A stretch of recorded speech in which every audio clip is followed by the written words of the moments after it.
දැන් ඉතින් නෙත්මි ටෝක් කරනවා මං එයා කැමති දේවල් දැනගන්න නැත්තේ බයි බං. මට පොඩ්ඩක් කියන්නකෝ නෙත්මි කැමති මොනවටද කියලා. නෙත්මි කැමතිම පාට රෝස පාට. උඹ අහන්නේ මේ වගේ දේවල්ද?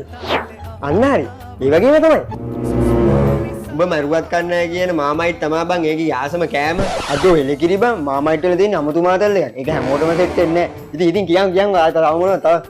එක දවසක් නෙත්මි කිව්වා ඒකේ කැමති කියලා. එයා කවදා හරි කසාද බදින කොල්ල එයාගේ නම නල්ල කොටනවා. කොහොම චක්කන්ගේ ආතල්නේ. උඹට පිස්සුද බං මේ ගෑණියගේ නම නල්ල කොටා ගන්න අනික තමයි යාළු වෙලාවත් නැහැ. හරි බං කොහමද ඉතින් කැමති වෙන එකනේ. ඒක නෙමෙයි නෙත්මි කැමතිම බීම මොනවද? අප්පෝ කතා කරලා වැඩක් නැහැ. ඒකේ කැමතිම බීම කරවිල ජූස් බං. බල්ලෙක්ව බොනවද කියහංකො කරවිල ජූස්. කට්ටියම කිව්වට බං මේ කරවිල ජූස් වල තමුතු ලල්ලගක් තියෙනවා. මේ බොරුන පීලා බලපන්. උඹට පිස්සුද බං මට බව වෙරෙද්ද බං. උඹලට ඉතින් වදිනවා කිව්වොත් හරක්චූ හරි බොයි. කොහෙද ඉතින් කුණ දෙයක් බොන්නේ නැහනේ. ඔව් උඹලට තමයි කියන්නේ. අප්පට සිරි හරක්චූ කියනකොට මතක් වුණේ නෙත්මි ආසම සතා තමයි බං හරකා. සුබෝද? සුබෝද?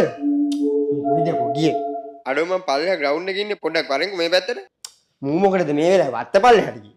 අඩෝ මේ තනකොළ ටික නම් ටොප් බඩු බං. 12775ක් වෙලා ඔබට තේරුණාද ඔබ කළ පව් දුර දිගන